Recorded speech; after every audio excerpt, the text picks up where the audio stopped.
Hello and welcome to this First Look Exploring session, the first of many First Look Exploring sessions looking at Every Man Out of His Humour by Ben Jonson. We are continuing our closing gambit on the very end of the 16th century. We're very much running out of it. And yes, we have this incredibly long text that we are going to start sifting. And just generally a note for everyone. Yes, this is long. We know it's long. Any performance of this has to be cut pretty much unless you're going to basically make it an all-day event. Now that's entirely up to you, but this text is in its publication it's sort of stated that this is the sort of the redux version. This is all what Ben Jonson wanted, not necessarily what was actually staged in full in 1599. So yeah, we've got a lot of questions about what we might do with this in terms of adaptation. It might be going long works very well for, say, an audio context or a film context. It might be that there are several different cuts, that there are every man out of his humours, rather than one play that comes out of this at the end. I don't know. We won't know until we read it. And reading the text today, reading Asper and Hind, is Lois Potter in London. Reading Cordatus and Sordido is Sarah Blake, actor, writer and director in Germany. Reading Carlo is Aliki, Chapple, actor and translator in Lancaster. Reading Prologue and Macilente is Briony, Sparrow, actor, and today I'm in Nottinghamshire for a change. Reading Mitis is Hello, I'm Lynn. I'm a teacher. I live in the northwestern United States. And reading a little bit of Ben Jonson and also Sogliardo is Alan Scott, a civilian in Suffolk. Yes, and I'm your host, Robert Crighton. I'll be reading stage directions and generally moving us forward and leaping in if I've got the doubling horribly wrong. So before we begin, we've got a little random bit of Ben Jonson speaking to the noblest nurseries of humanity and liberty in the kingdom, the Inns of Court. Just simply because we had a bit of time. We don't always do this kind of additional random material. Whether this has any interest or effect on this text at all, I actually can't remember anymore. So anyway, Ben Jonson, take it away. Engage crawler mode. I understand you, gentlemen, not your houses, and a worthy succession of you to all time as being born the judges of these studies. When I wrote this poem, I had friendship with divers in your societies, who, as they were great names in learning, so they were no less examples of living. Of them, and then, that I say no more, it was not despised. Now that the printer, by a double charge, thinks it worthy a longer life than commonly the heir of such things doth promise, I am careful to put it, a servant to their pleasures, who are the inheritors of the first favour born it. Yet I command it lie not in the way of your more noble and useful studies to the public, for so I shall suffer for it.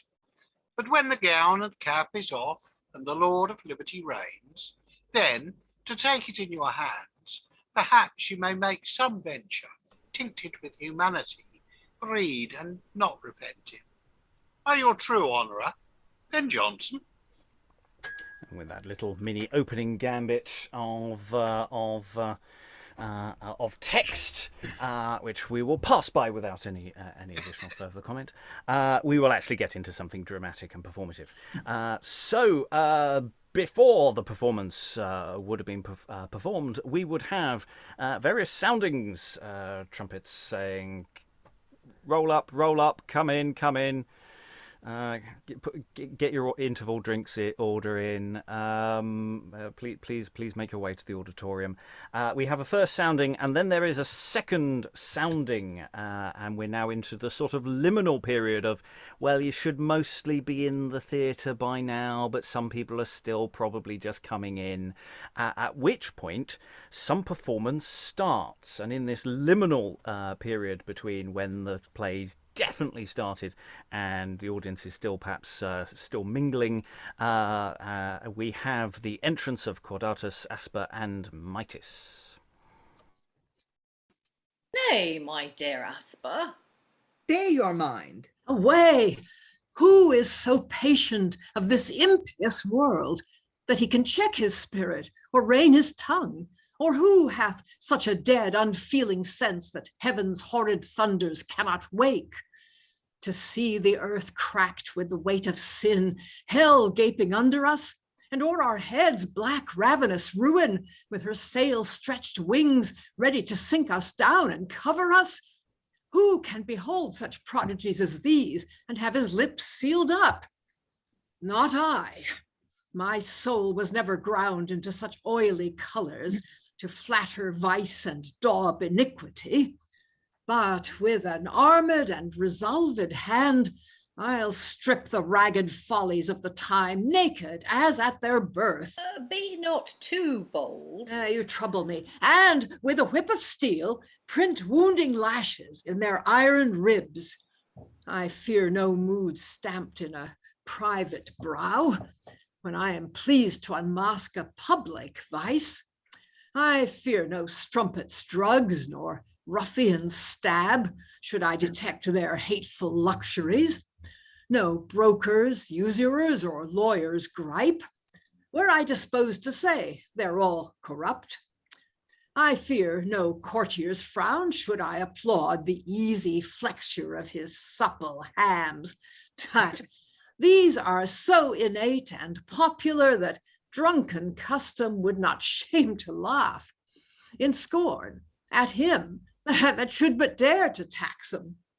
And yet not one of these but knows his works, knows what damnation is, the devil and hell, yet hourly they persist, grow rank in sin, puffing their souls away in perjurous air to cherish their extortion, pride, or lusts.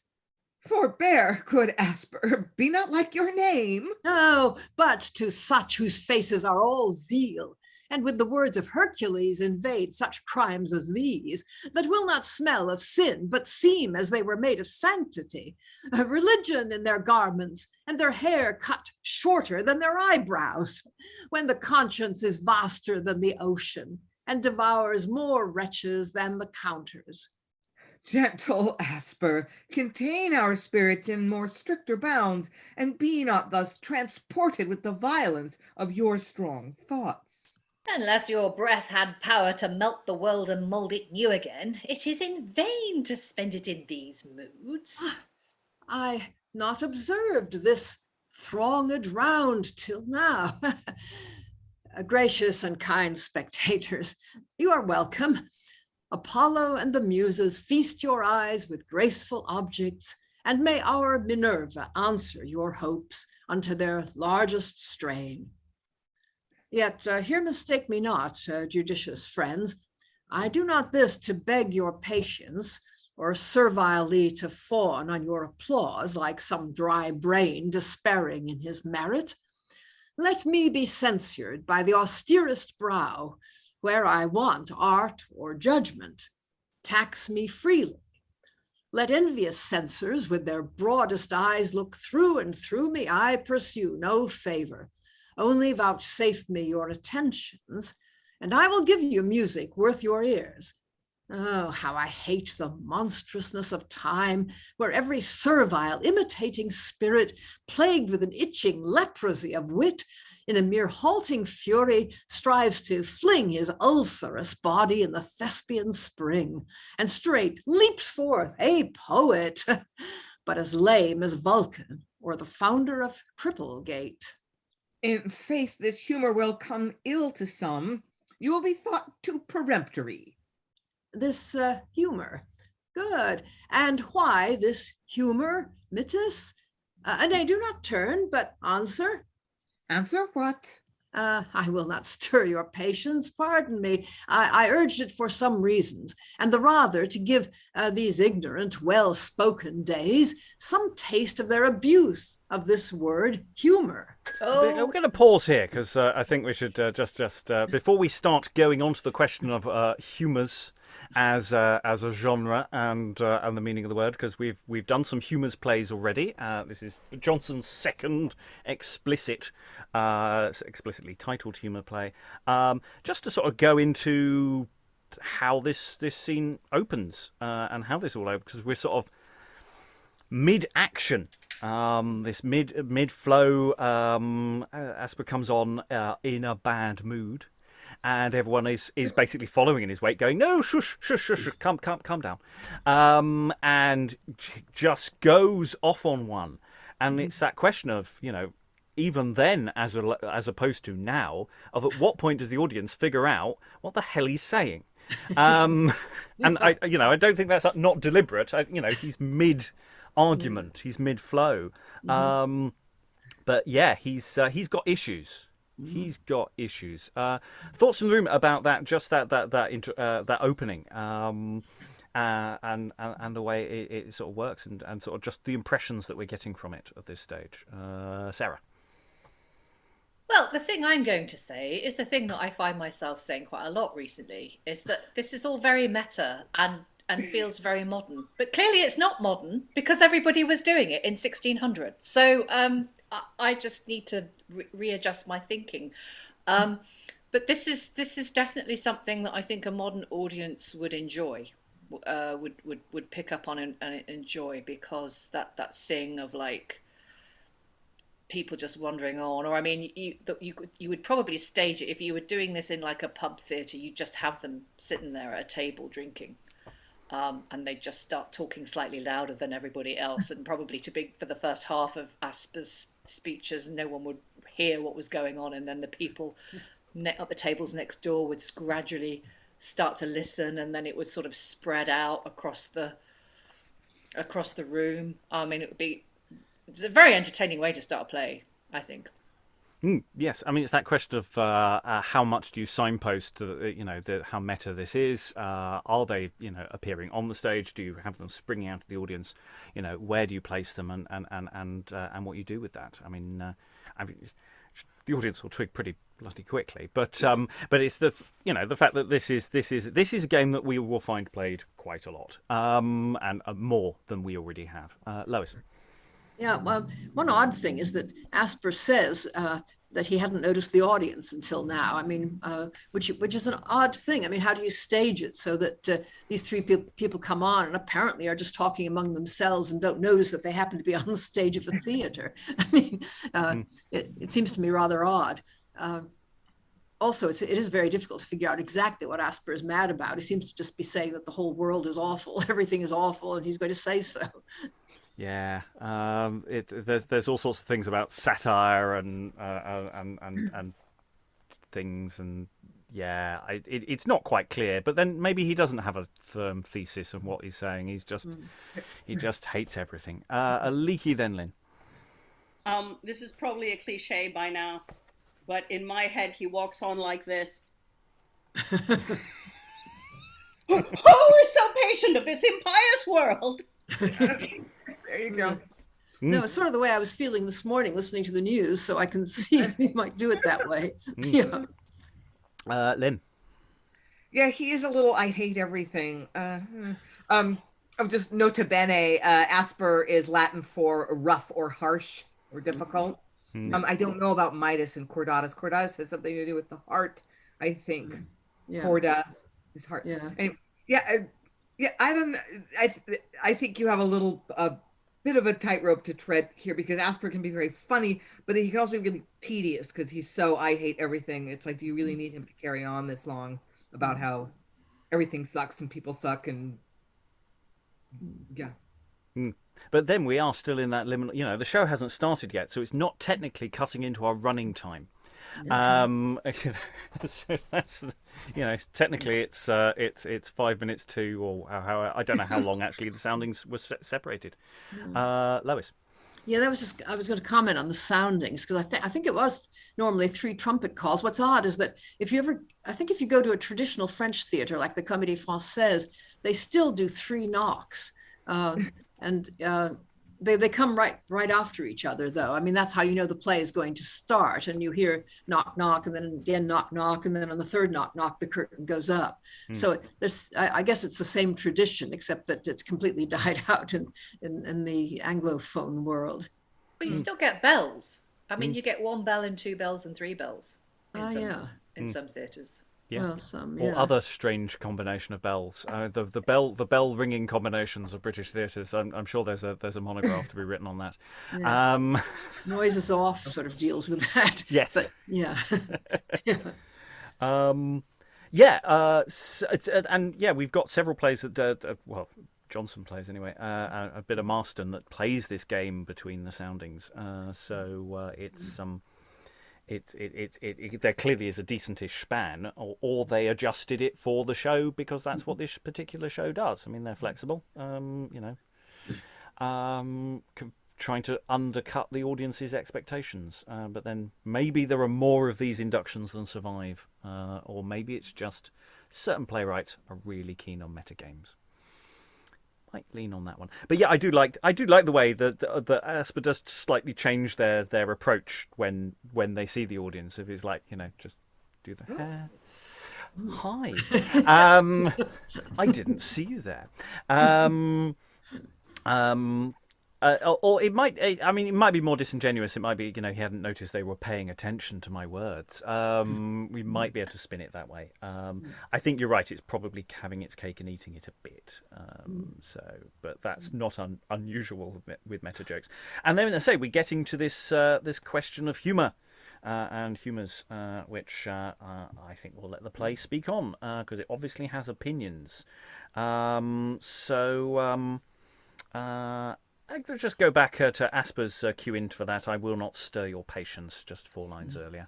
Okay. Just to cue in the rest of this thing. So answer what? I will not stir your patience. Pardon me, I urge it for some reasons, and the rather to give these ignorant, well-spoken days some taste of their abuse of this word, humour. Oh, do not let your purpose fall, good Asper.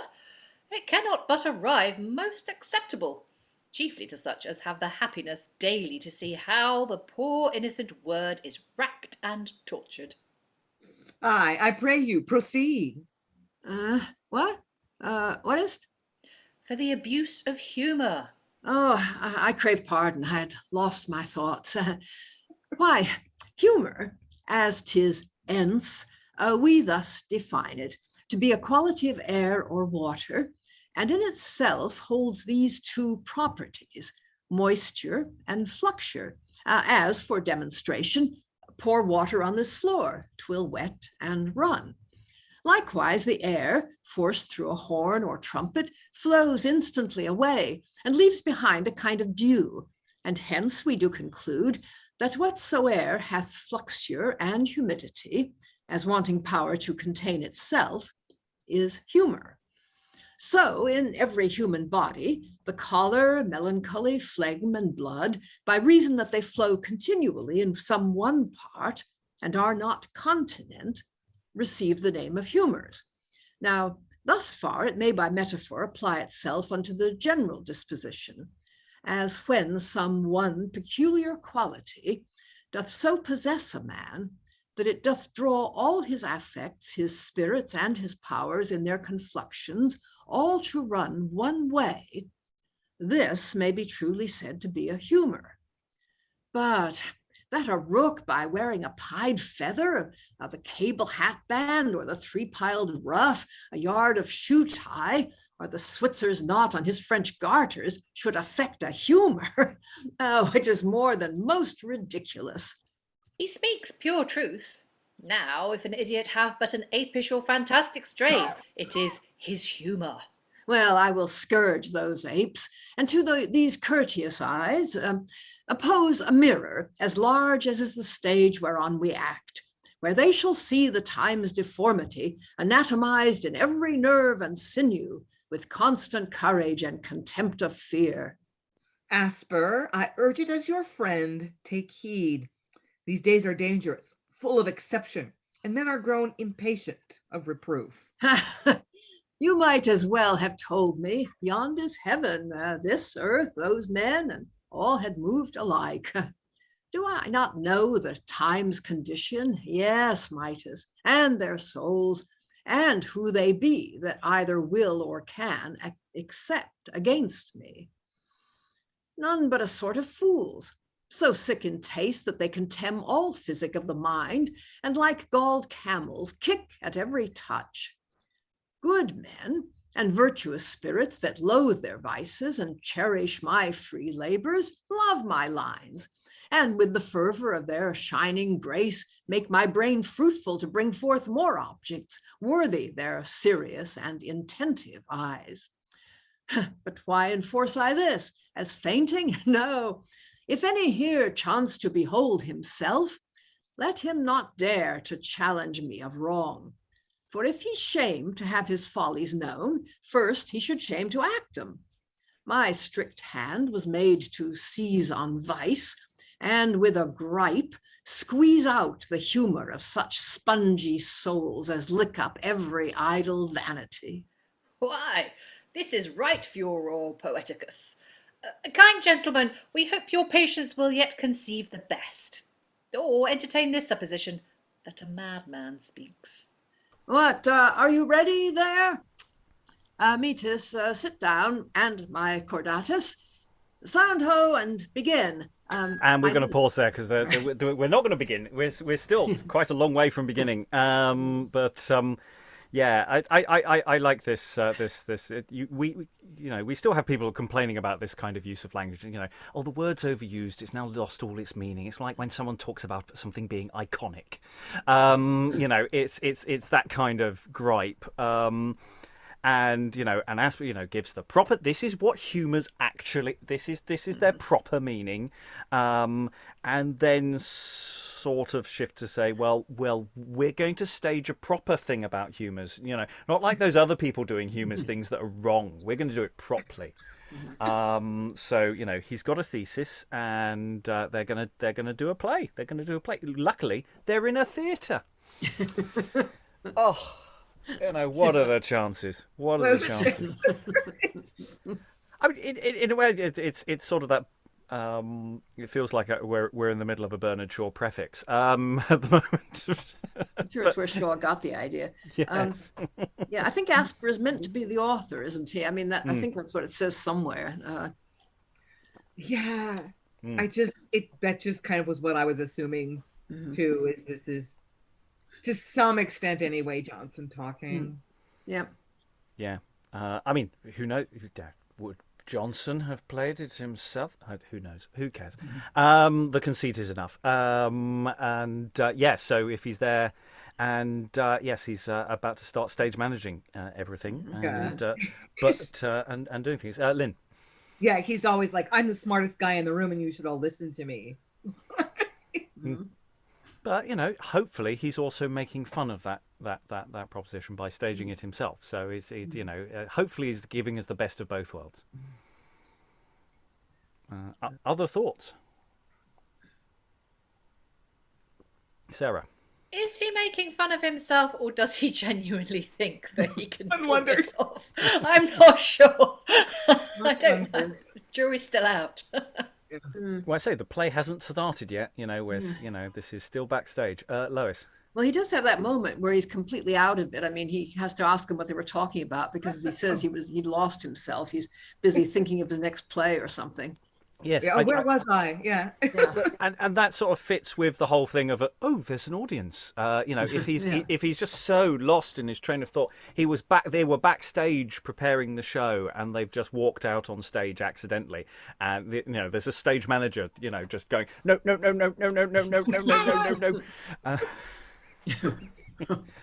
Oh, sod it, oh God, we can't control this guy. I mean, that's immediately fun as well. That suggests that there's potentially more bustle around them as well, that things are being set up. Or at least the production could do that. So that gives us options. He's talking to the backstage people, isn't he, on what are you ready there and so on. So.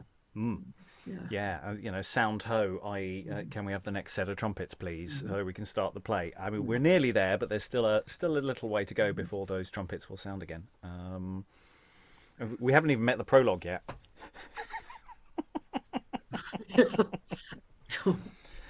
Any other thoughts? No. Okay. I cut Miss Asper off mid calling for trumpets, and now you're going to arrange the furniture, as it were. Sound ho and begin. I leave you two as censors to sit here, observe what I present, and liberally speak your opinions upon every scene as it shall pass the view of these spectators. Nay, now you're tedious, sirs, for shame, begin. And Mitis, note me, if in all this front you can espy a gallant of this mark, who, to be thought one of the judicious, sits with his arms thus wreathed, his hat pulled down, cries, meh, and nods and shakes his empty head, will show more several emotions in his face than the new London, Rome, or Nineveh, and now and then breaks a dry biscuit jest, which, that it may more easily be chewed, he steeps in his own laughter. Why, will that make it be sooner swallowed? Oh, assure you, or if it did not yet, as Horace sings, mean cates are welcome still to hungry guests. 'Tis true, but why should we observe them, Asper? Oh, I would know 'em. For in such assemblies they are more infectious than the pestilence, and therefore I would give them pills to purge and make them fit for fair societies. How monstrous and detested is to see a fellow that is neither art nor brain sit like an Aristarchus or Startass, taking men's lines with a tobacco face, in snuff still spitting, using his wide looks in nature of a vice to rest and turn the good aspect of those that shall sit near him from what they do behold. Oh, 'tis most vile. Nay, as Peace, Mitis. I do know your thought. You'll say your guests here will accept at this. Pish, you are too timorous and full of doubt. Then he, if patient, shall reject all physic because the physician tells him you are sick. Or if I say that he is vicious, you will not hear of virtue. Come, you are fond. Shall I be so extravagant to think that happy judgments and composed spirits will challenge me for taxing such as these? I am ashamed. Nay, but good pardon us. We must not bear this peremptory sail, but use our best endeavours how to please. Why, therein I commend your careful thoughts, and I will mix with you in industry to please. But whom? Attentive auditors, such as will join their profit with their pleasure, and come to feed their understanding parts. For these I'll prodigally spread myself and speak away my spirit into air. For these I'll melt my brain into invention, coin new conceits, and hang my richest words as polished jewels in their bounteous ears.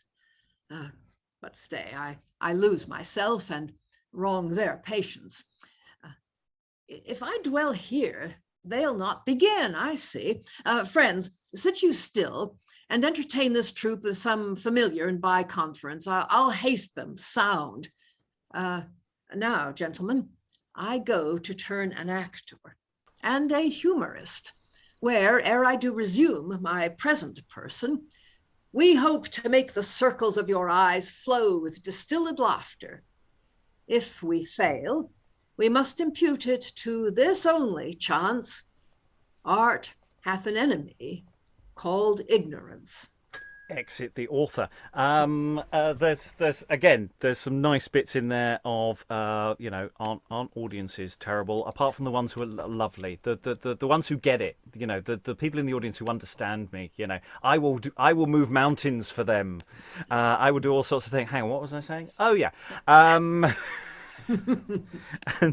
But he does also spend a reasonable amount of time saying, "Oh, those people who sit there smoking and doing in the audience and just being awful. Oh God, look at them over there." It's deliberate sort of playful rudeness, which is quite nice. And Cordatus and Mitis are sort of perhaps wondering, do we have to watch the play? Do we have to sit here and watch the play? I mean, it's not like they're Waldorf and Statler here. They're not willing. They're not here on a purpose, as it were. They're perhaps a little less willing. Lynn. Yeah, Sarah was asking a moment ago, is Ben Jonson engaging in self-parody or or not? I don't know, but I think if you were going to adapt this for performance these days, the answer would have to be yes. That this character is a kind of self-parody. We can't take him too seriously, because he's so grumpy. I just see I see a scarf that gets flicked a lot. That's just how I see it. I'm not saying I've met this person. I'm not saying that I inhabit elements of their personality. But all of those things may be true. And of course, he's going to act in it as well. So it's even worse. I mean, there's nothing worse than the writer, producer, and actor combo. Run a mile. Lois. Certainly some of his later plays definitely do send himself up. So it's possible that he's doing it here. It's really hard to tell. I mean, especially since he does end up by saying, well, if we fail, it's because art has an enemy called ignorance. In other words, if you don't like this play, it's because you're stupid. Yeah. So, yeah, definitely rough and acerbic there from Asper. Okay, we're almost at the beginning of the play. And by that, I mean the prologue's almost going to come on stage. But not yet. The author is gone. His two mates, who basically seems to have been lumbered with this gig, are left on stage, Cordatus and Mitis. How would you like his spirit, Mitis? I should like it much better if he were less confident. Why? Do you suspect his merit? No, but I fear this will procure him much envy. Oh, that sets the strongest seal on his dessert. If he had no enemies, I should esteem his fortunes most wretched at this instant. Have you seen his play, Cordatus? Pray you, how is it? Faith, sir, I must refrain to judge. Only this I can say of it: 'tis strange, and of a particular kind by itself. Someone like Vetus Commedia, a work that hath bounteously pleased me, how it will answer the general expectation, I know not. Does he observe all the laws of comedy in it? What laws mean you? Why, the equal division of it into acts and scenes according to the Terentian manner, his true number of actors, the furnishing of the scene with Grex or chorus, and that the whole argument fall within the compass of a day's business. Oh, no, these are two nice observations. They are such as must be received by your favor, or it cannot be authentic. Troth, I can discern no such necessity. No. No, I assure you, Signor. If those laws you speak of had been delivered us ab initio, and in their present virtue and perfection, there had been some reason of obeying their powers.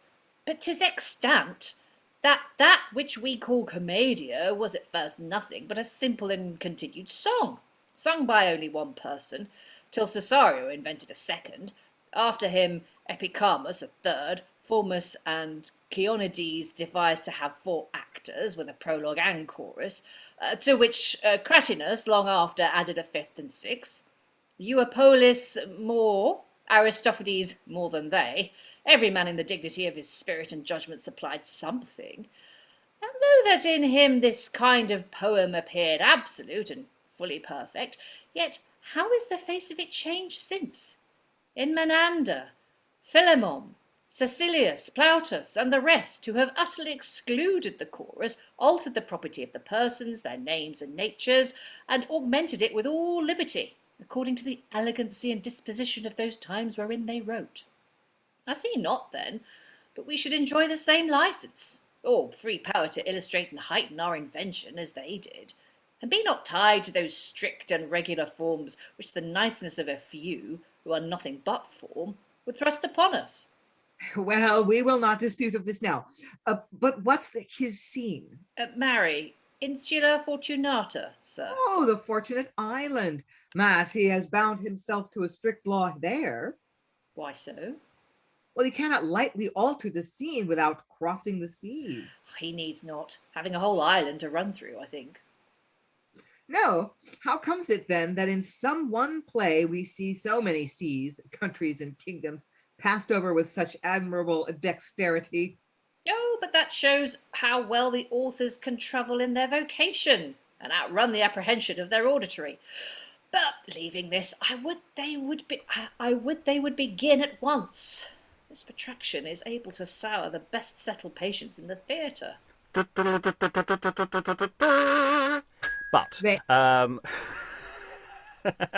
we're going to pause there because there's a lot to pull apart there. I really like this. I mean, there are some seriously dodgy questions about how true any of that. This idea of the evolutionary form of ancient comedy. A lot of the names and the things that are there are sort of made up, but the general shape of it is actually perfectly reasonable. And I do like Jonson's thing of just going, look, it's an ever-changing form. They're passing the baton to us. Sod rules. Rules. What are rules? Don't be so stuck in the mud. And that may or may not be a grenade lobbed over at various writers who have said that you should stick to rules because they're tedious people. Lynn. Well, my understanding is that Jonson was one of them. That like he was critical of other playwrights in the period of like having their plays set all over the place and travel over the seas, and he did try to keep his comedies like in the compass of one day, and that's my understanding, is that he was one of those rule followers, that he believed that the classics were the right model. Help me out, Lois. Cake and eating it here may be occurring. Lois, you're muted at the moment. Yeah, I think that's kind of what he's suggesting in that bit where Mitis asks, how come in some one play we see so many seas, countries, and kingdoms passed over with such admirable dexterity? I think this is really ironic. And when he says, oh, that but shows how well the authors can travel in their vocation and outrun the apprehension of their auditory.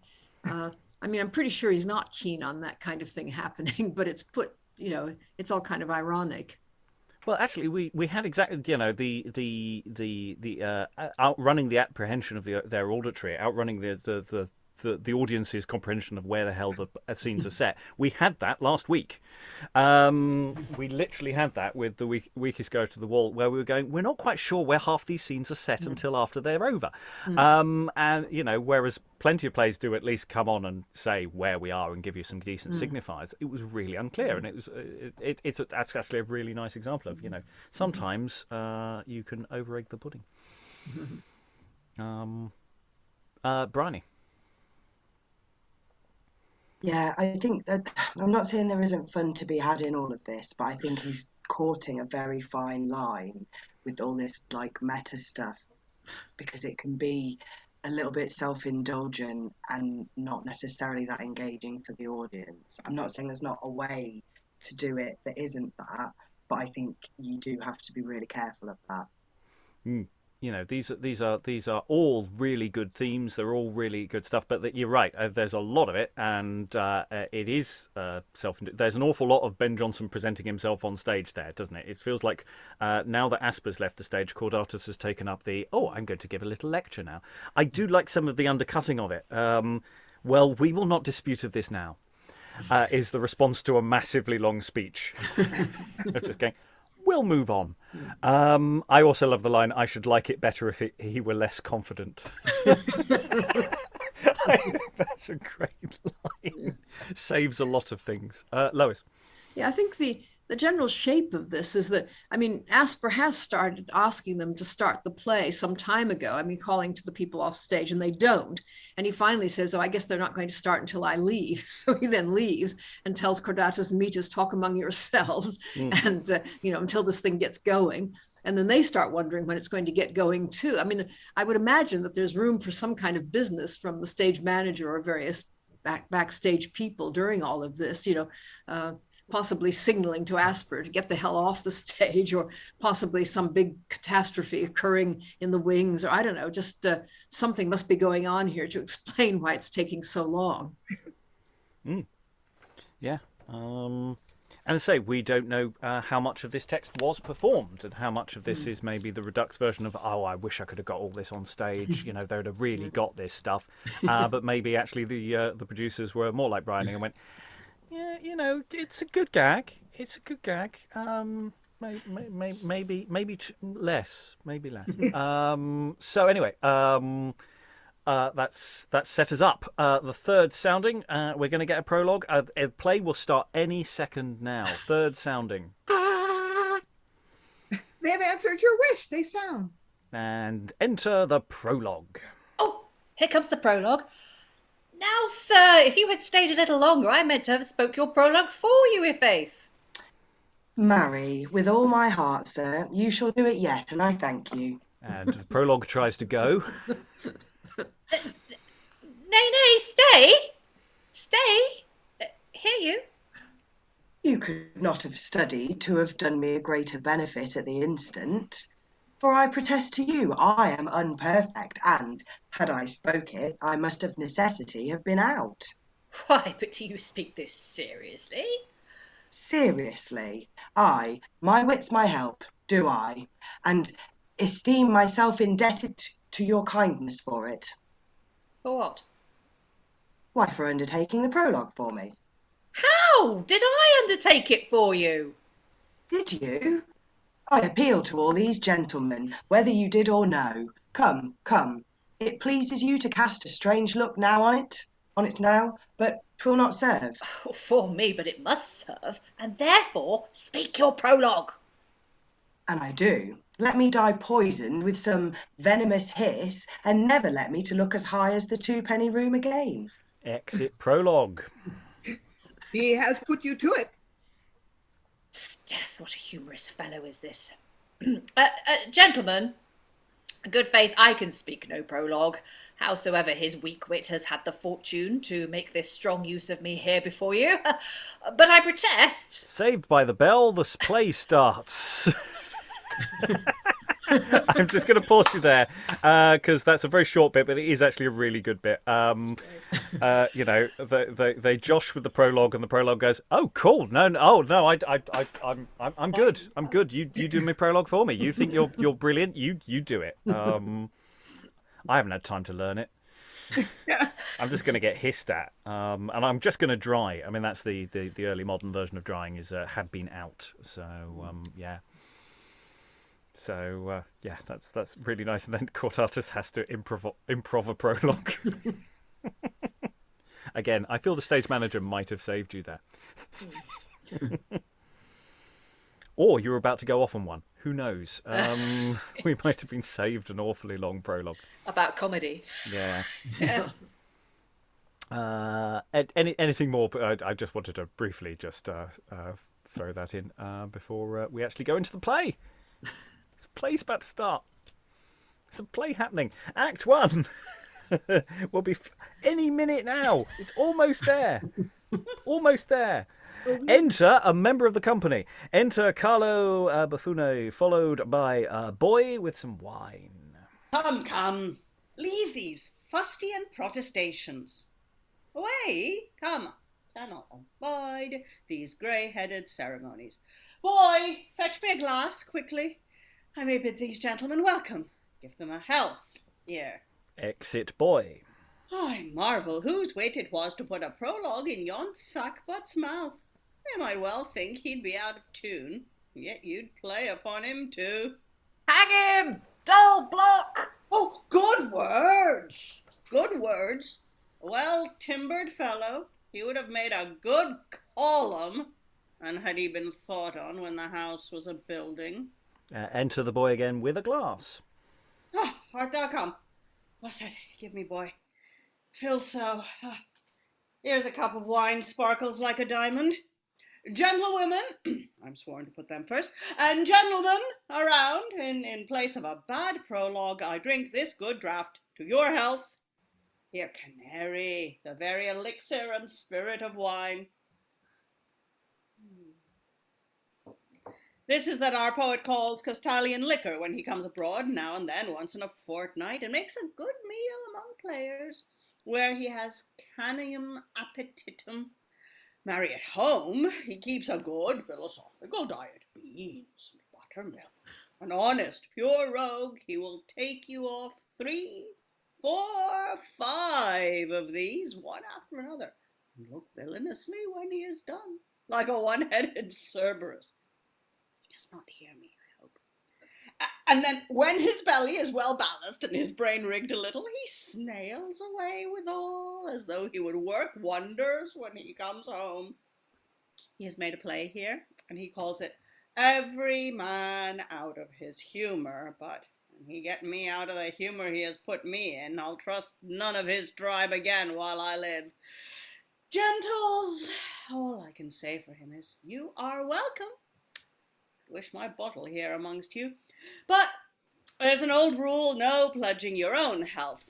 Marry, if there be any thirsty for it, their best way that I know is sit still, seal up their lips, and drink so much of the play in at their ears. Exit Carlo, probably with Boy, having completed, shall we say, the emergency prologue. What may this fellow be, Cordatus? Faith, if the time will suffer his description, I'll give it you. He is one, the author calls him Carlo Buffoni, an impudent common gesture, a violent railer, and an incomprehensible epicure, one whose company is desired of all men, but beloved of none. He will sooner lose his soul than a jest, and profane even the most holy things to excite laughter.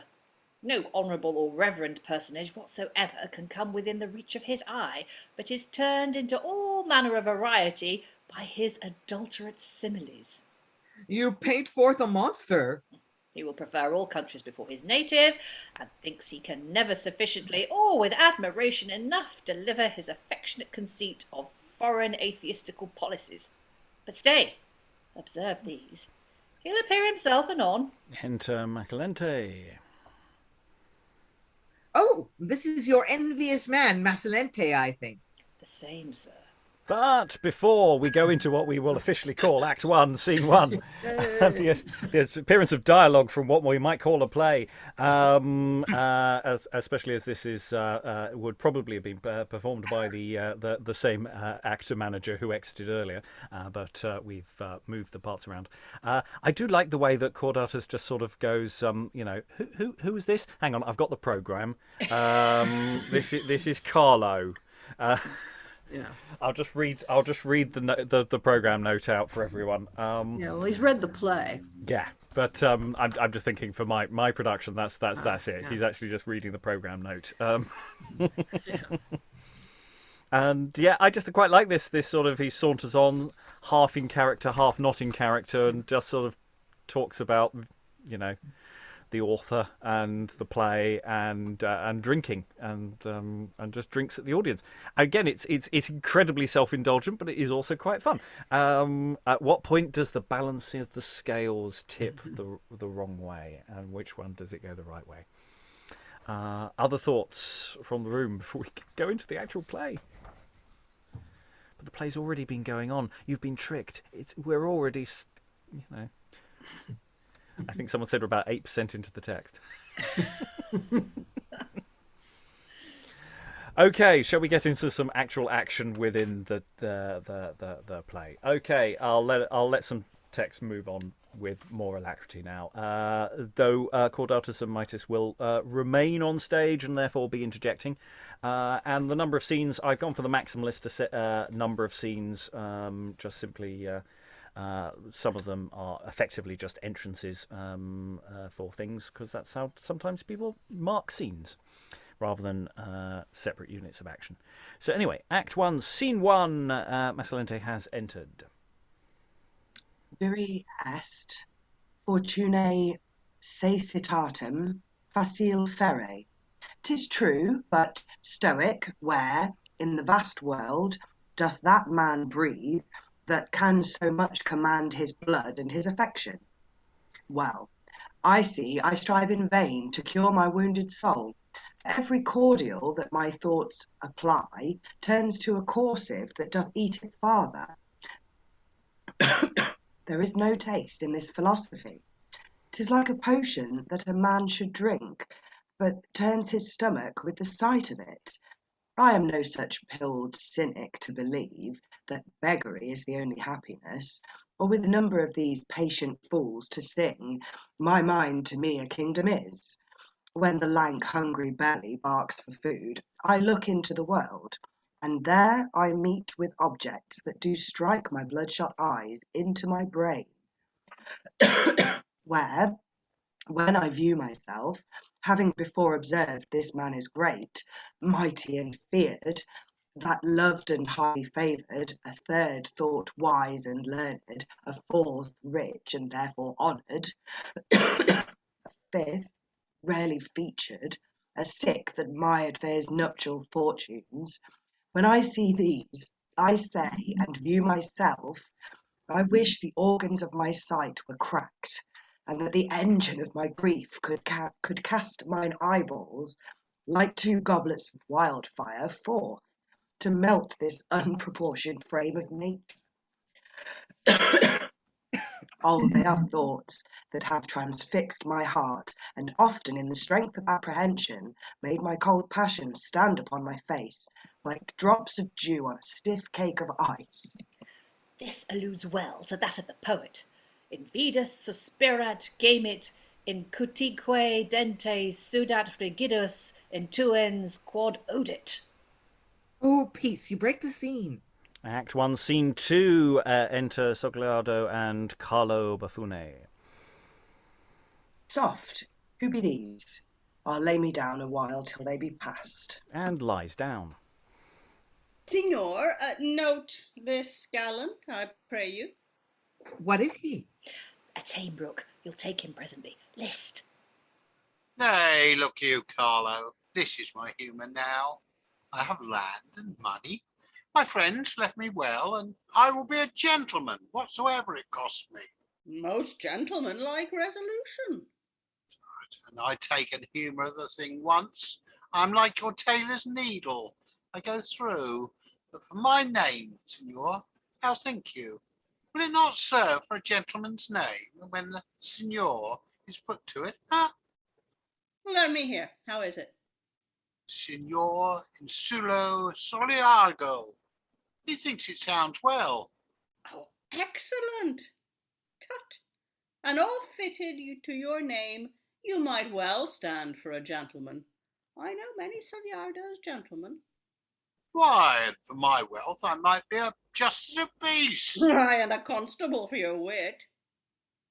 All this is my lordship you see here, and those farms you came by. Good steps to gentility, too, marry. But, Sogliardo, if you affect to be a gentleman indeed, you must observe all the rare qualities, humours, and compliments of a gentleman. I know it, signor, and if you please to instruct, I'm not too good to learn, I assure you. Enough, sir. I'll make admirable use in the projection of my medicine upon this lump of copper here. I'll bethink me for you, sir. Signor, I will both pay you and pray you, and thank you and think on you. Is this not purely good?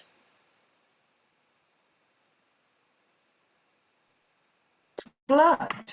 Why should such a prick-eared hind as this be rich? Ha! A fool! Such a transparent gull that may be seen through. Wherefore should he have land, houses, and lordships? Oh, I could eat my entrails, and sink my soul into the earth with sorrow. First, to be an accomplished gentleman, that is, a gentleman of the time, you must give over housekeeping in the country and live altogether in the city amongst gallants, where at your first appearance 'twere good you turned 400 or 500 acres of your best land into 2 or 3 trunks of apparel. You may do so without going to a conjurer, and be sure you mix yourself still with such as flourish in the spring of the fashion and are least popular. Study their carriage and behaviour in all, learn to play at primero and passage, and ever, when you lose, have 2 or 3 peculiar oaths to swear by that no man else swears. But above all, protest in your play, and affirm, upon your credit, as you are a true gentleman at every cast. You may do it with a safe conscience, I warrant you. Oh, admirable rare. Cannot choose but be a gentleman that has these excellent gifts. More, I beseech you. You must endeavour to feed cleanly at your ordinary, sit melancholy, and pick your teeth when you cannot speak. And when you come to plays, be humorous. Look with a good starched face and ruffle your brow like a new boot. Laugh at nothing but your own jests, or else as the noblemen laugh. That's a special grace you must observe. I warrant you, sir. Aye, and sit on the stage and flout, provided you have a good suit. Oh, I'll have a suit only for that, sir. You must talk much of your kindred and allies. Allies? No, signor, I shall not need to do so. I have kindred in the city to talk of. I have a niece, is a merchant's wife, and a nephew, my brother Sordido's son, of the Inns of Court. But you must pretend alliance with courtiers and great persons, and ever when you are to dine or sup in any strange presence, hire a fellow with a great chain, though it be copper, it's no matter, to bring you letters, feigned from such a nobleman, or such a knight, or such a lady, to their worshipful right rare and nobly qualified friend and kinsman, Signor Insulo Sogliardo. Give yourself style enough. And there, while you intend circumstances of news, or inquiry of their health, or so, one of your familiars, whom you must carry about you still, breaks it up as 'twere a jest, and reads it publicly at the table, at which you must seem to take unpardonable offence, as if he had torn your mistress' colours, or breathed upon her picture, and pursue it with that hot grace, as if you would advance a challenge upon it presently. Stay, I do not like that humour of challenge. It may be accepted. But I'll tell you what's my humour now. I will do this. I will take occasion of sending one of my suits to the tailor's to have the pocket repaired, or so, and there such a letter as you talk of broke open, and all shall be left. Oh, the tailor will presently give out what I am, upon the reading of it, worth 20 of your gallants. But then you must put on an extreme face of discontentment at your man's negligence. Oh, so I will, and beat him too. I'll have a man for the purpose. You may. You have land and crowns. Oh, partial fate. That's well remembered. You must keep your men gallant at the first. Fine pied liveries laid with good gold lace. There's no loss in it. They may rip it off and pawn it when they lack victuals. Lady, that's chargeable, signor. 'Twill bring a man in debt. Debt? Why, that's the more for your credit, sir. It's an excellent policy to owe much in these days, if you noted. As how, good signor? I would fain be a politician. Oh, look, where you are indebted any great sum, your creditor observes you with no less regard than if he were bound to you for some huge benefit, and will quake to give you the least cause of offence, lest he lose his money. I assure you, in these times, no man has his servant more obsequious and pliant than gentlemen their creditors, to whom, if at any time you pay but a moiety or a fourth part, it comes more acceptably than if you gave them a New Year's gift. I perceive you, sir. I will take up and bring myself in credit, sure. Marry, this, always beware you commerce not with bankrupts, or poor needy Lugthanians.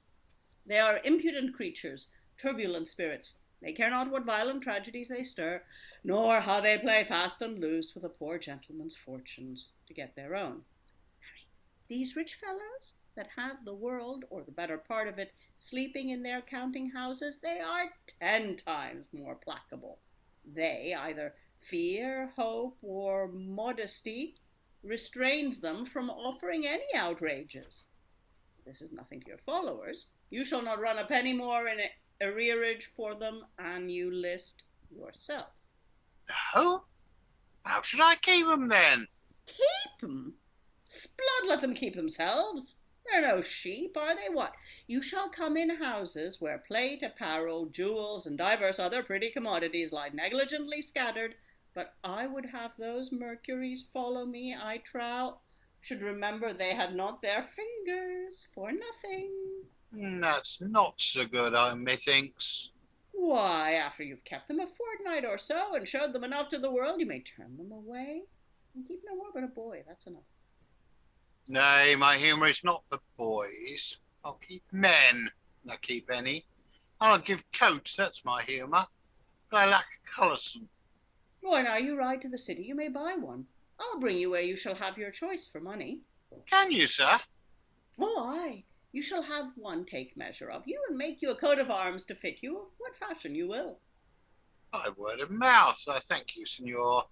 I'll be once a little prodigal in an humour, faith, and have a most prodigious coat.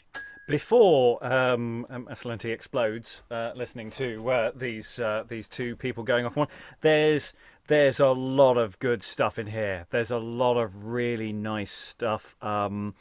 There's stuff that really lands, actually, I think, for today. It's just that sort of Instagram style lifestyle. You know, look, demonstrate to the world your how wonderful you are.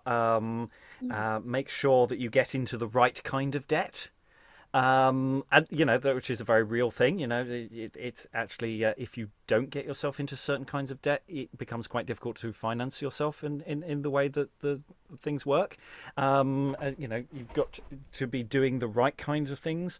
Go into the city. Don't linger with other debtors, though. Be in debt, but not the wrong kind. Yeah, make sure you linger with the right people, and make sure your followers are all thieves who look after themselves, light-fingered people. Lovely. So it's all about status. It's all about appearance. I'm getting a sort of hipster vibe in places here. I'm getting all sorts of things. Thoughts on the room, Lynn? Well, that the young gentleman about town who's living on his debts, that was a stereotype that hung around 70, 80 years later. You know, you have Charles Surface in The School for Scandal, and another 100 years after that, Lady Bracknell says that Algernon has nothing but his debts to rely on in the importance of being earnest. So, you know, I've got breeding, but I haven't got any money, and I don't know how to live within my means. That you know, it starts right about here, and that stereotype just doesn't go away for a long time. Yeah, fake it till you make it. I mean, it's all about service, because he's saying, actually, no, I've got a certain amount of you know, I have land and money, but I want to be a gentleman. He wants to aspire to change status. How do I do it? And this guy's giving lessons into how to fake it. Sarah. Yeah, he reminds me more of like the kind of country bumpkin stereotype who wants to come to town and be swanky. I did particularly love the thing of like, oh yeah, you've got to make sure that your servants have got fantastic liveries, you know, lots of gold lace, and then it's fine because then they can just pawn it when they're hungry. Oh, that was hilarious. But what I wanted to say was, maybe this is just me with my goldfish-like attention span, but I had trouble getting into this. It was about a page before I got into it, and I suddenly thought, oh right, okay, he wants to be a gentleman, and he's telling him how to be a gentleman and be all swanky and blah blah. Oh right. I see where we are, and I think it's because that all that meta stuff at the beginning, in a way, I think it almost worked too well. You know, because, you know, you sit down in a theatre and you latch on, or I do anyway. You latch on to what's happening. You latch on to the characters. You're all alert for like what's happening, what's going on. You know, we're in the setup, first scene, what's happening. We're going to find out what's going on in the play. And instead of getting that, what you get is this hilarious, possibly overdone, but kind of hilarious meta thing going on. And I was finding, maybe because I was playing one of them, but that I was becoming quite emotionally invested in those characters, finding out what they were thinking of the play. And I was kind of more interested in that than I was in the play itself. Now, maybe that's just a reflection on me rather than on the text, but I do think it's a bit of a danger. You might want to actually, I mean, you probably would anyway, but you might want to cut quite a lot of that meta stuff, cut it right down so that it doesn't actually take over too much. Well, it's an interesting question how much of the meta stuff we will need at all. It may be that the play itself, once we get into the action of the play within a play, is fine, and that we that's one that's one route to go down in terms of taming this beast, which is sort of that present. Also, I think once again we've got a scene full of stuff, and there's a filleting of what's going on in this scene is appropriate, because there's lots of stuff that leaps out as really, really good, but as ever, especially as we're getting into this time where we're starting to talk about stuff that's very contemporary to then, there's a lot of references to things that people are not necessarily going to get, because they're references that are very of the then rather than the now then thing. So it's a matter of saying there's a lot of really good stuff here, and that it's a matter of zoning into who we want Sogliardo to be, because is he that country bumpkin, or is he a little more sophisticated, or and this satire on this kind of upwardly mobile thing, how we want to play that. Other thoughts? Lois, and then Aliki. Yeah, I think most of Jonson's problems come from the fact that the educational system placed such high value on copia, which meant being able to say basically the same thing in as many ways as possible to show your inventiveness. And boy, does he do that. Let's say this is the Redux version. This is all the material we can. This is why God invented blue pencils. Aliki. I just noticed that Carlo's advice about going to the theater was exactly the advice that was exactly what Asper hated in a theater goer. Yeah, I mean, I don't think we're supposed to sympathise with that as with any of his positions as a sensible thing to do. Although I was quite taken with the elaborate scheme for name dropping. It's not enough to drop names. You have to pretend that you didn't mean for them to be dropped and make a big fuss about it. Yeah. Oh yeah. No, sure. Yeah. I no. Yeah. Yes. But yes, I mean, and there's also the meta. There's a sort of additional meta-ness within this scene as well, because we got someone within the scene watching the scene, which is being watched by the two people outside of the scene, which is being watched by the audience. Because all the way through, we've got these little occasional interjections by Macilente, who is just lying down. I mean, they've basically dived into a ditch. Sort of moment of just, oh, bugger, people. Which is quite funny. And I think it's a matter of, in terms of taming this scene, of making sure the focus on the rage that is about to explode now. The scene gets as annoying to that character as it can get, and then there's the explosion, and that seems to be an important target. I'm talking of things that are literally about to happen. Which I should not do. Anyway, Lynn. Oh, I just speaking of the ruses that these two characters are envisioning. I just found some of that really quite hilarious. I know what I'll do. I'll put a letter in my pocket and then send my breeches to the tailor to get repaired, and he can accidentally find the letter, and I know the tailor will gossip, and then I get to pretend to be mad about it. I found that really amusing, but it's also very telling that that's in response to the other character's proposal, which ends in him having to have a quarrel with another gentleman. And he's like, oh no, I'm not into actually maybe getting into a fight with someone. I'm not of the humor of a challenge, which just shows he really is a faker. I mean, I haven't read it myself, but I've heard a lot about Castiglione's, the courtier. And one of the things you do if you're a true courtier is you need to be able to initiate and maintain a quarrel with another gentleman. So yes, dueling or threatening to duel, that was part of the being a courtier and being a gentleman, and not having any taste at all for for dueling and for fighting. That shows him to be a complete faker. And yes, Sogliardo really isn't keen on the whole physical violence thing. Clearly isn't going to be very good at that. That's something to take into account when casting that role. And so they're very much using humours, in an effective way. This is the performance. These are the humours you must perform for other people. Okay, let us continue. Macilente has been listening to this for a very, very long time and is now going to join the scene, as it were. Torment and death, break head and brain at once, to be delivered of your fighting issue. Who can endure to see blind fortune dote thus, to be enamoured on this dusty turf, this clod, a whoreson puck-fist? Oh, God, God, God, God! I could run wild with grief now to behold the rankness of her bounties that doth breed such bulrushes, these mushroom gentlemen that shoot up in a night to place and worship. Let him alone. Some stray. Nay, I will examine him before I go, sure. The Lord of the soil has all wefts and strays here, has he not?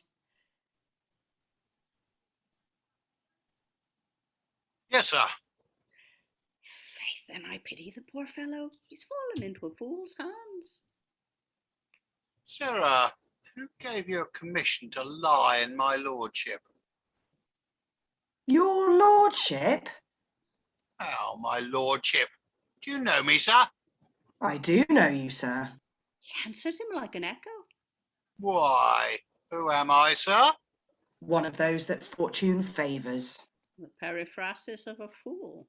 I'll observe this better. That fortune favours. How mean you that, friend? I mean simply that you are one that lives not by your wits. By my wits? No, sir. I scorn to live by my wits. I have better means, I tell thee, than to take such base courses to live by my wits. What, dost thou think I live by my wits? Methinks, jester, you should not relish this well. Does he know me? Though yours be the worst use a man can put his wit to, of thousands, to prostitute it at every tavern and ordinary, yet, methinks, you should have turned your broadside at this, and have been ready with an apology, able to sink this hulk of ignorance into the bottom and depth of his contempt. Oh, it's Macilente. Signor, you are well encountered. How is it? Oh, we must not regard what he says, man. A trout, a shallow fool. He has no more brain than a butterfly, a mere stuffed suit. He looks like a musty bottle, new wickered. His head's the cork, light. I am glad to see you so well returned, signor. You are. Gramercy, good Janus. Is he one of your acquaintance? I love him the better for that. Odds precious, come away, man. What do you mean? You knew him as I do. You'd shun him as you would do the plague. Why, sir? Oh, he's a black fellow. Take no heed of him. Is he a scholar or a soldier? Both. A lean mongrel. He looks as if he were chop-fallen with barking at other men's good fortune. Where how you offend him? He carries oil and fire in his pen, will scald where'er it drops. His spirit is like powder, quick, violent. He'll blow up a man with a jest. I fear him worse than a rotten wall does the cannon. Shake an hour after the report, and come not near him. For God's sake, let's be gone. And he be a scholar, you know I cannot abide him. I'd as lief say a cockatrice, especially as cockatrices go now. Well, you'll stay, signor. This gentleman, Sogliardo, and I are to visit the knight Puntarvolo, and from thence to the city. We shall meet there. And exit Carlo with Sogliardo. Ay, when I cannot shun you, we will meet. 'Tis strange. Of all the creatures I have seen, I envy not this buffoon, for indeed neither his fortunes nor his parts deserve it. But I do hate him as I hate the devil, or that brass-visaged monster barbarism. Oh, 'tis an open-throated, black-mouthed cur that bites all but eats on those that feed him. A slave that to your face will, serpent-like, creep on the ground as he would eat the dust, and to your back will turn the tail and sting, more deadly than the scorpion. Say, who's this?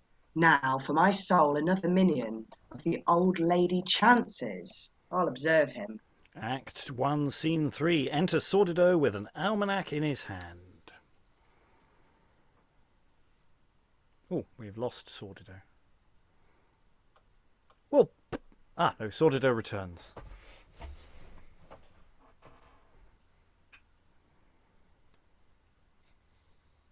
But muted. Let's try that again. Oh, rare! Good. I thank my stars. For it. Said I not true? Doth not his passion speak out of my divination? Oh, my senses! Why lost you not your powers and become dulled, if not deaded, with this spectacle? I know him. It is Sordido the farmer, a boor, and brother to that swine was here. Oh, excellent, as I would wish. Oh, as I would wish. See how the strumpet fortune tickles him and makes him swoon with laughter. Oh, ho, ho, ho. I will not sow my grounds this year. Let me see. What harvest shall we have? June, July. What? Is to prognostication raps him so? The 20th, 21st, 22nd days, rain and wind. Oh, good. The 23rd and 24th, rain and some wind. Good. The 25th, rain. Good still. 26th, 27th, 28th, wind and some rain. It would have been rain and some wind. Well, 'tis good when it can be no better. 29th, inclining to rain. Inclining to rain, that's not so good now. 30th and 31st, wind and no rain. No rain? Slid, stay, this is worse and worse. What says he of St. Swithin's? Turn back, look. St. Swithin's, no rain. Oh, here's a precious dirty damned rogue that fats himself with expectation of rotten weather and unseasoned hours, and he is rich for it, an elder brother. His barns are full, his ricks and mows well trod, his garners crack with store. Oh, 'tis well. Ha, ha, ha, ha. A plague consume thee and thy house. Oh, here. St. Swithin's, the 15th day. Variable weather, for the most part rain. Good. For the most part rain. Why, it should rain 40 days after now, more or less. It was a rule held afore I was able to hold up a plough, and yet here are 2 days no rain. It makes me muse. Well, see how the next month begins, if that be better. August 1st, 2nd, 3rd and 4th days, rainy and blustering. This is well now. 5th, 6th, 7th, 8th and 9th, rainy with some thunder. Why, marry, this is excellent. The other was false printed, sure. The 10th and 11th, great store of rain. Oh, good. The 12th, 13th and 14th days, rain, good still. 15th and 16th, rain, good still. 17th and 18th, rain, oh, good still. 19th and 20th, good still. 21st, some rain. Some rain? Well, we must be patient and attend the heaven's pleasure. Would it were more, though. The 22nd, 23rd, great tempests of rain, thunder, and lightning. Good again. Past expectation good. I thank my blessed angel. Never laid I a penny better out than this to purchase this dear little book. Not dear for price, and yet of me as dearly prized as life, since in it contained the very life, blood, strength, and sinews of my happiness. Blessed be the hour wherein I bought this book, and the man fortunate that sold me the book. Sleep with this charm, and be as true to me as I am joyed and confident in thee. And puts the book away. So, yes, cyclonic, variable, or good. Salfit no, anyway. So, yeah, he's reading from an almanac, having, some attempt at prognostication of what the weather's going to be. And as we all know from the weather forecast... I mean, I'd be actually quite interested to see if we have any decent weather data to connect with the predictions that were made and actually how they came to pass. Because Almanac's got lots and lots of things in them by this point. They're sort of printing with all sort of, so you have useful calendar functions. You have these predictions. You get gardening tips and random bits and pieces like any good almanac. So yeah, it's a fascinating bit of stand-up, that. Briony. It's really, really, really, really rammed his point home and then some. Like, if we're talking of cuts that could be made, peasants are superstitious. We get it. Move on. Like, yeah, there's a lot that could be cut. That's fine, in my opinion. Yeah, I mean, the joke's good. There's nothing wrong with the joke. There's just a lot of joke. And, Lynn, then Aliki.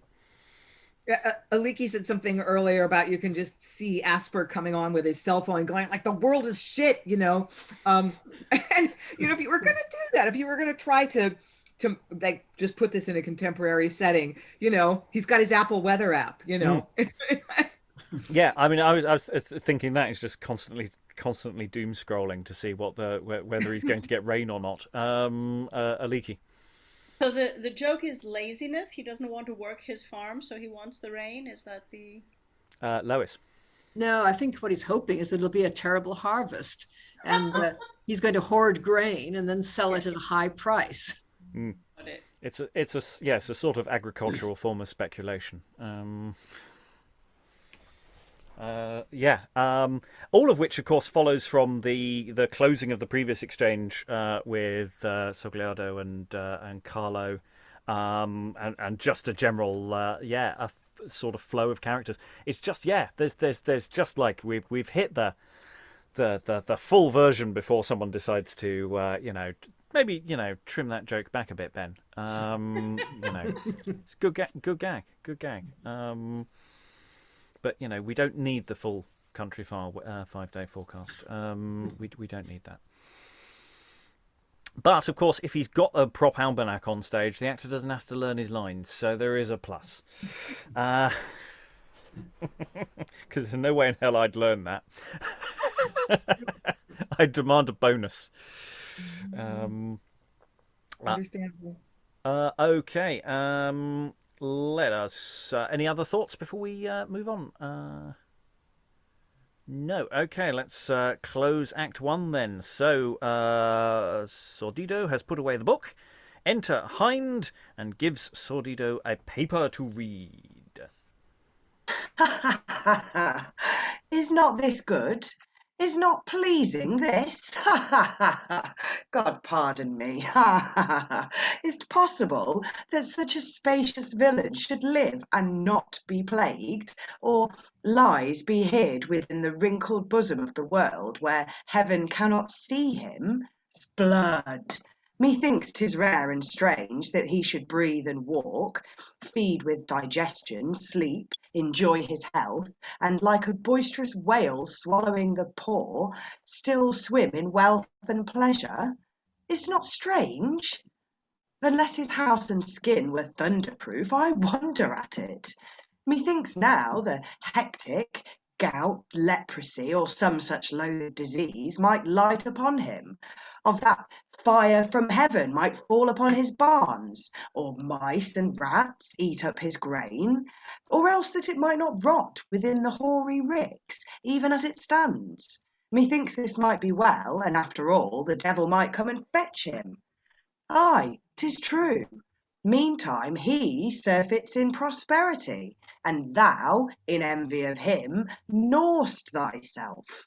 Peace, fool, get hence, and tell thy vexed spirit, wealth in this age will scarcely look on merit. Macilente rises and exits.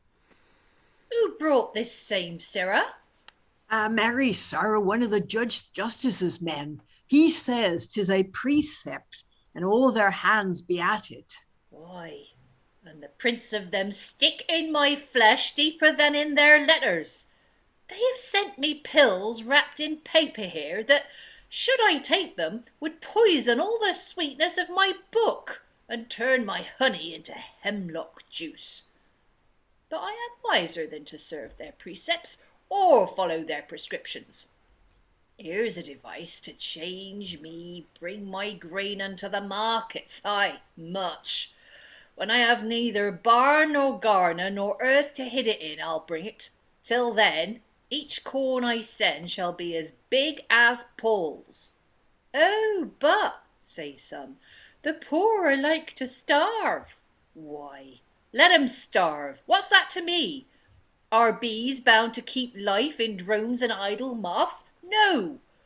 Why, such are these that term themselves the poor, only because they would be pitied, but are indeed a sort of lazy beggars, licentious rogues, and sturdy vagabonds, bred by the sloth of a fat plenteous year, like snakes in heat of summer, out of dung. And this is all that these cheap times are good for, whereas a wholesome and penurious dearth purges the soil of such vile excrements, and kills the vipers up. Oh, but master, take heed they hear you not. Why so? Oh, they will exclaim against you. Aye, their exclaims move me as much as thy breath moves a mountain. Poor worms, they hiss at me, whilst I at home can be contented to applaud myself, to sit and clap my hands and laugh and leap, knocking my head against my roof with joy to see how plump my bags are and my barns. Sarah, go hie you home, and bid your fellows get all their flails ready again I come. I will, sir. And exit Hind. I'll instantly set all my hinds to thrashing of a whole rick of corn, which I will hide under the ground, and with the straw thereof I'll stuff the outsides of my other mows.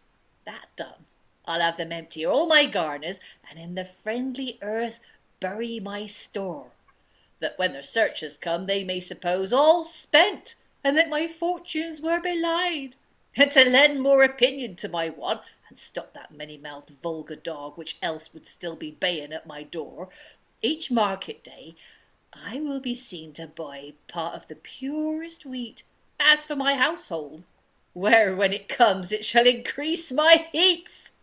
'Twill yield me treble gain at this dear time, promised in this dear book. I have cast all. Till then, I will not sell an ear. I'll hang first. I shall make my prices as I list.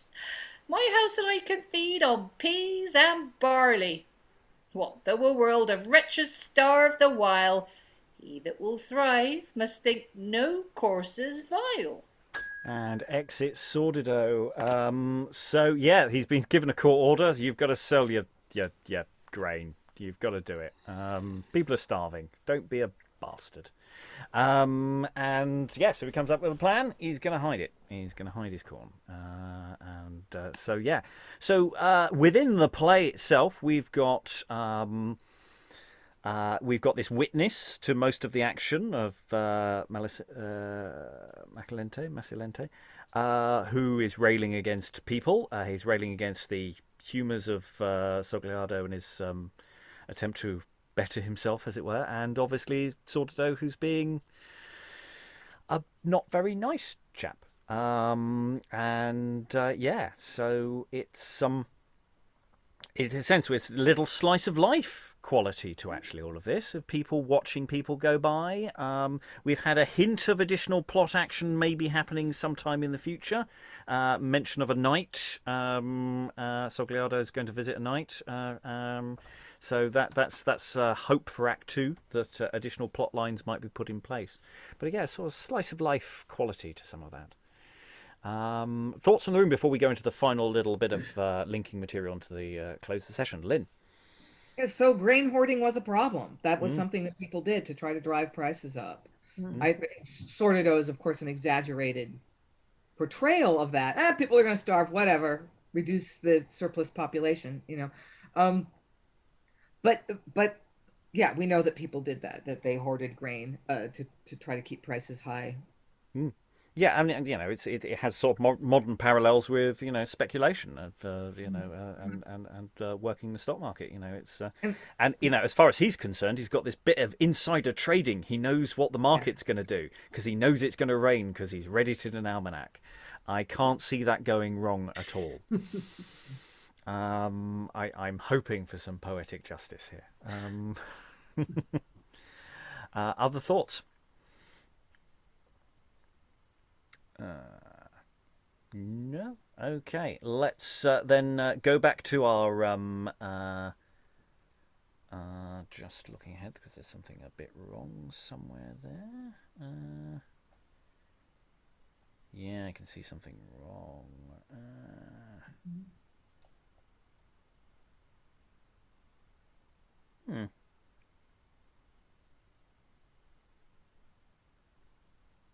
Oh well, we'll see how. I'll try and disentangle that in a moment. Anyway, it's Cordatus and Mitis. At some point, I will pause you to tell somebody else to read.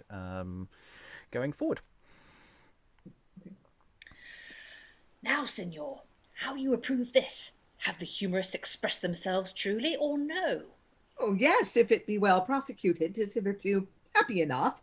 But methinks Macilente went hence too soon. He might have been made to stay and speak somewhat in reproof of Sordido's wretchedness now at the last. Oh no, that had been extremely improper. Besides, he had continued the scene too long with him as 'twas, being in no more action. You may enforce the length as a necessary reason, but for propriety the scene would very well have borne it, in my judgment. Oh, worst of both. Why, you mistake his humour utterly, then. How do I mistake it? Is it not envy? Oh, yes, but you must understand, Signor, he envies him not as he is a villain, a wolf in the Commonwealth, but as he is rich and fortunate. For the true condition of envy is dolor analiae felicitatis, to have our eyes continually fixed upon another man's prosperity, that is, his chief happiness, and to grieve at that.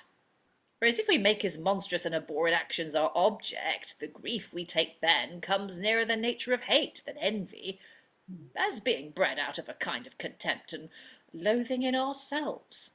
So you'll infer it had been hate, not envy in him, to reprehend the humour of Sordido? Right. For what a man truly envies in another, he could always love and cherish in himself. But no man truly reprehends in another what he loves in himself. Therefore, reprehension is out of his hate. And this distinction hath he himself made in a speech there, if you marked it, where he says, I envy not this Buffoni, but I hate him. Why, might he not as well have hated Sordido as him? And here, if you look in the chat, Mitis should say... No, sir, there was subject for envy in Sordido, his wealth. No, look in the chat, Mitis should say. There's a line missing, I apologise. Okay, sorry. Stay, sir. I envy not this Buffon, but I hate him. Why might not he as well have had hated Sordido as him? No, sir. There was subject for his envy in Sordido, his wealth. So was there not in the other. He stood possessed of no one eminent gift, but a most odious and fiend-like disposition, that would turn charity itself into hate, much more envy for the present. And we go into the next act next time. That wasn't exactly perfect because unfortunately I didn't finish typing before Sarah had read a bit of line that would have been Mitis. There's a little bit missing there. I hoped to sort of get it in and make it sort of make sense. So yeah, responses to the action that we've had so far. Thoughts to this commentary moment, Aliki? I'm not particularly charmed by this so far. I think they do go on at great length, the characters, and the commentary characters aren't particularly amusing me either. They're just telling each other what they should think.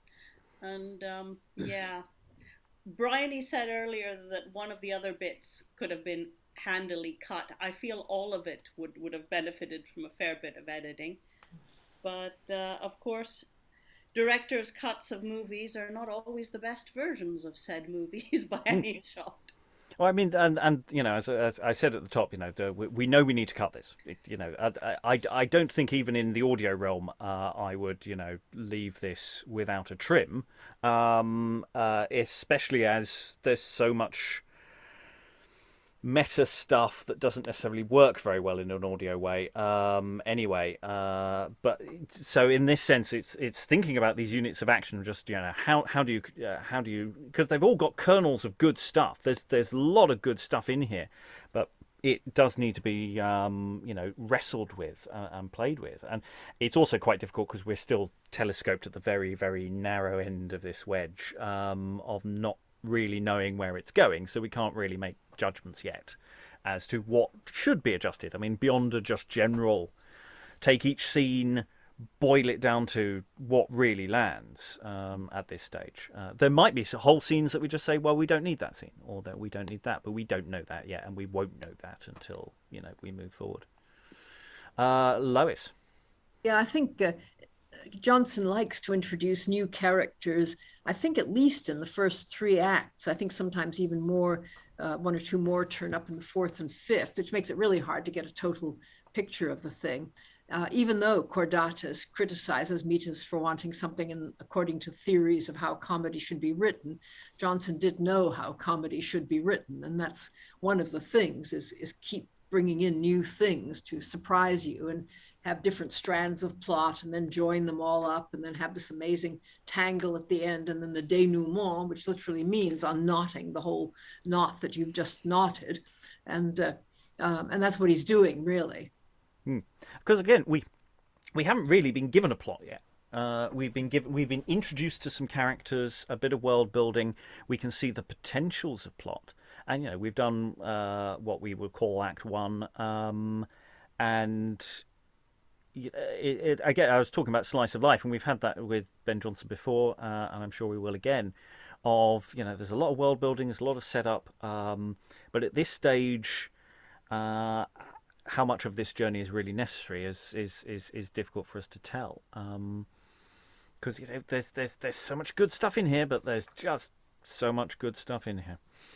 And yeah, I'm really interested in that whole Sordido thing. Is a nice little, almost a little mini morality play in of its own self, actually. I mean, it doesn't quite have an end but in a sense it's got the a setup of a really interesting character that's interesting.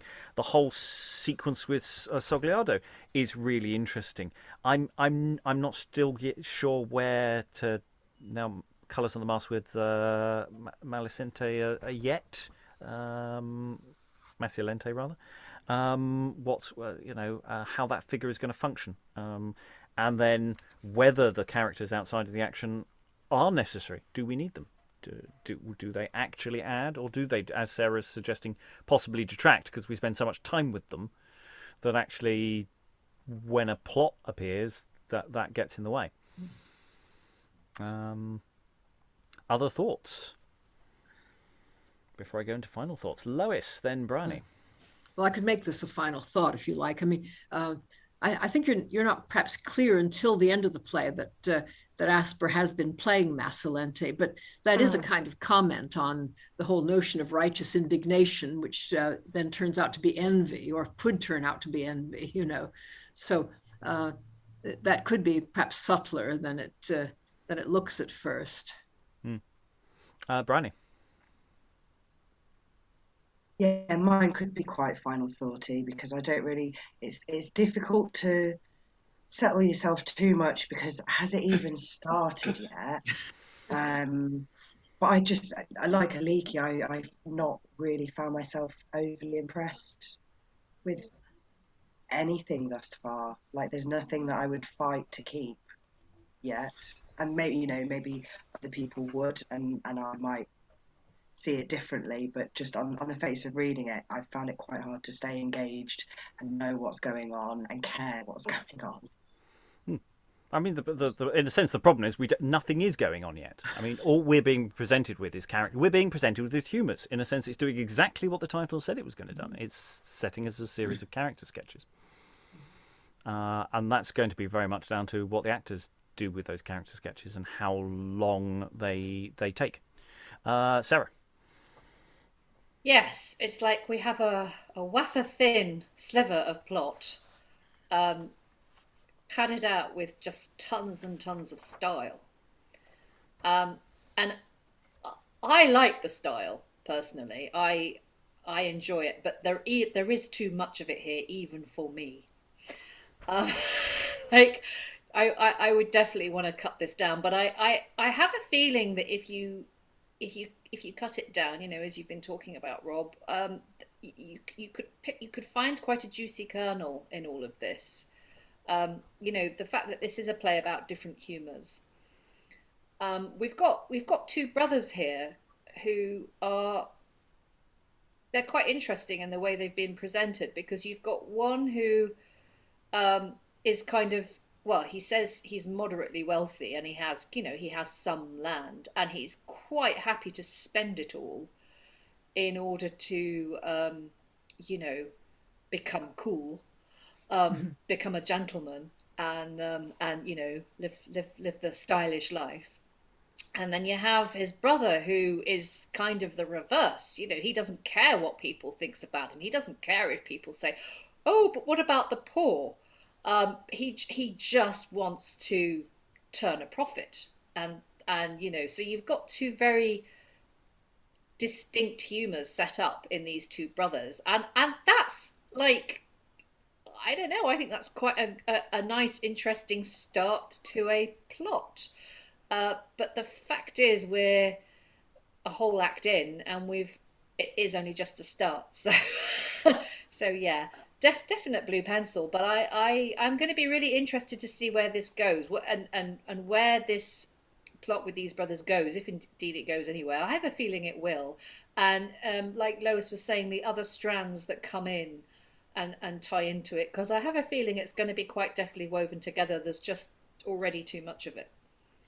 I mean, there's a side project to go with this, which is, a sort of sketches by Jonson style, series of podcasts where we just focus in on individual scenes, and it's just a little unit that passes us by, and actually then we could go in detail and into the meat of the scene, because there's a lot there that could be fruitful, and then thinking more on, for a stage, something where you just where you lay out the whole thing and cut it down, so that there's a way of perhaps zooming in on sections that we might want to keep in full, and where it's an exercise in just saying, look, here is a character. That is why you're listening to this. This is why you're here. You're not here for plot, because at this stage we haven't got one. Or for this bit we haven't got one, because they are really nicely turned units of stuff. Lois? Yeah, I think it's a very good idea, actually, because the feeling I always get when I read Jonson is that it's actually quite brilliant, but it's so consistently brilliant, and there is so much of it that you just don't take most of it in. And if you could take just one little section of it and really just enjoy it and not worry about where the story is going or anything, then I think it would work a lot better. Yeah, or in a sort of more relaxed frame of something that is a more. I mean, if we really went all the way and said, look, it's a 5-hour show. There's meals. There's it's all very open and you can just saunter in and out. There are no intervals. It's just happening, and there are little breaks and stuff. That maybe that's a way that actually the problem is actually sitting there with focused attention and expecting to get that kind of response. I don't know if that actually works with this text, but I throw it out there anyway. Lynn, then Sarah again. I like the idea of Jonson as a source for scene work and sketch comedy, and for different reasons than Lois talked about. Although she's right, it just gets to be a little like, oh, the cleverness. My problem with Jonson is that every one of his characters in almost all of his plays, certainly his two best known one, The Alchemist and Volpone, everyone is so relentlessly self-interested and dishonest.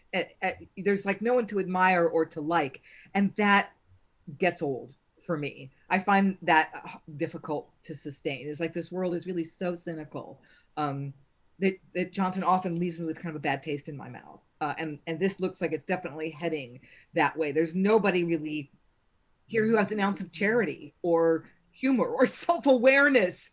That's harder to sustain. It works, but it might definitely work better in this sort of smaller chunks. The pretensions of Sogliardo, and then the sort of greed and miserliness of Sordido would work in smaller doses, I think. But having to watch their adventures for 2.5 hours without any kind of relief that suggests that maybe humanity isn't completely morally degenerate, it's not funny anymore. I mean, it's interesting contrasting this with going a little further forward. We're almost on the cusp of John Marston, who we've read pretty much all of, and there's a similar energy, shall we say, but the texts are considerably shorter and have a slightly different focus and a slightly different energy to them. But they're both playwrights who will be doing an interesting little dance with each other. And as we come back round to the period in time when Marston will be writing in a bit, maybe even get some second looks in to sort of re-energize that contrast, because these are two writers who will be in conversation, I think I'll say, with each other. We'll say they're in conversation with each other. It's more a stand-up row, really. Alan, do you have any final thoughts? We haven't really been saying final thoughts, but this is sort of drifting in final thoughty direction. Oh, sorry, was I supposed to go to Sarah first? Did I not go to Sarah? I didn't go to Sarah. Then I'll go to Alan. Oh, thank you. Yes, I had something to say, but actually before I do, I just wanted to pick up on what Lynn said, actually, because listening to her, it just suddenly occurred to me, of course, this play is called Every Man Out of His Humour. So I'm wondering if all this setup is like, I don't know because I haven't read the play, but like, is Sordido suddenly going to find that he needs to start paying attention to his dress and how people think of him? And is his brother going to suddenly start, hoarding his money for, is there going to be like a sort of mockery, like a sort of satire going on there? Because if it goes that way, then in actual fact that could tie all this in with the play within the play conceit really well, actually. But I don't know if that's where it's going. But anyway, the thing I was going to say, was in response to your thoughts about staging it as like this 5-hour gargantuan extravaganza, this Epicurean session of sort of theatre and food, which would probably, where you're sort of eating and chatting to your mates and then drifting in and out, so that every time you tune into the play, you hear something fabulous and witty, and you just kind of latch onto a sort of a chunk of this text. And it suddenly occurred to me, like, I mean, he did write masks. And that whole thing of, less isn't more, more is more. I wonder if this is somehow like related to that, whether it's, maybe it's just this, he got into this thing of like more is more. And I think Lynn was saying earlier that it was, you were supposed to show, or you said that you were supposed to show the fact that you could say the same thing in many different ways. Lois. Almost, Yeah. oh, okay, yes, and it's like it's almost like that thing that's quite a mask-like thing as well, because if you've got people at a celebration, basically, you do need to keep the conceit going. You do need to keep the joke going for an extended period of time, because so that everybody gets it, so that the people who are chatting, or the people who are helping themselves to salad or whatever, or having their wine glass refilled, have time to link back into the joke.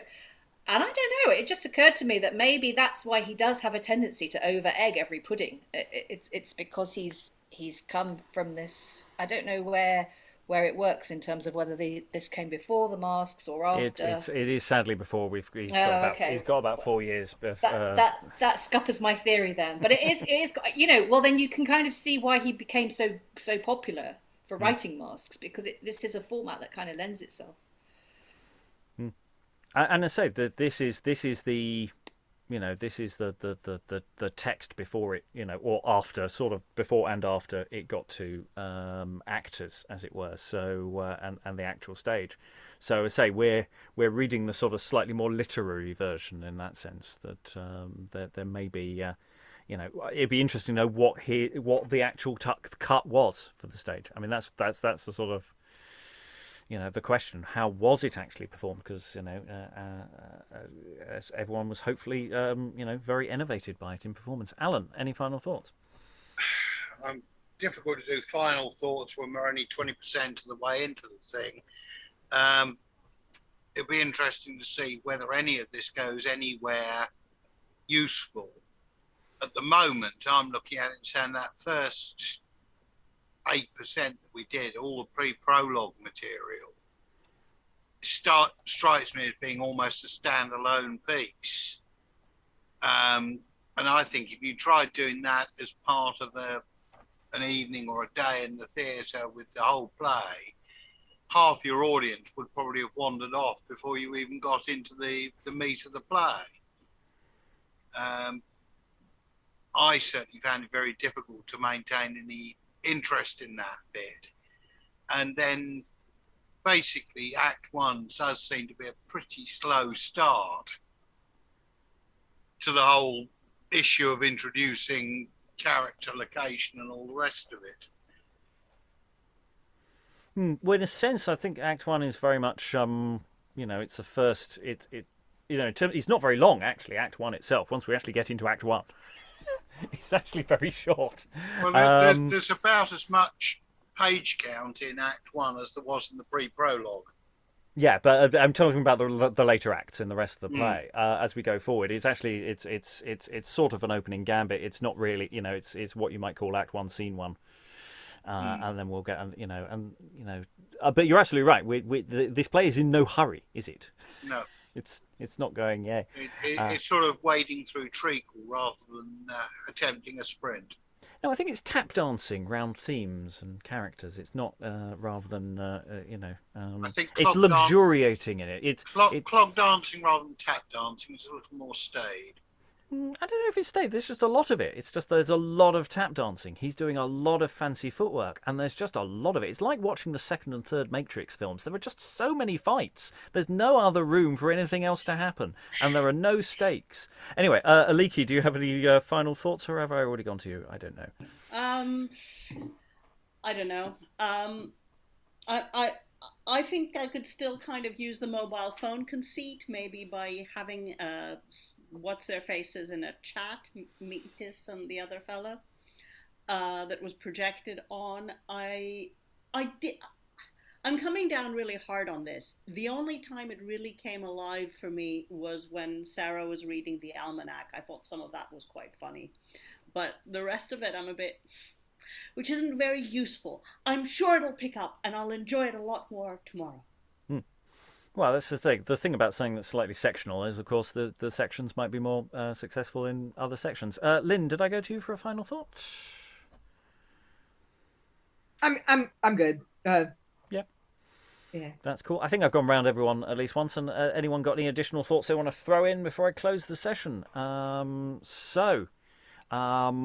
always difficult at this stage of the process to figure out to see the wood for the trees, because there's an awful lot of trees in this wood, and again, it's a matter of we're going to have to start using our imaginations and imagining something that rather than just say, here is a script we like, let's pull it on, which is the easy job, whereas this is one where actually actively trying to decide the possible range of performance possibilities that this actually gives us. And in a sense, because there's so much material, it gives us more options than a much more straightforward text does. So, bearing that in mind, all that remains is to thank all the wonderful readers for all their wonderful reading. Thank you very much, everyone, and goodbye to these mushroom gentlemen.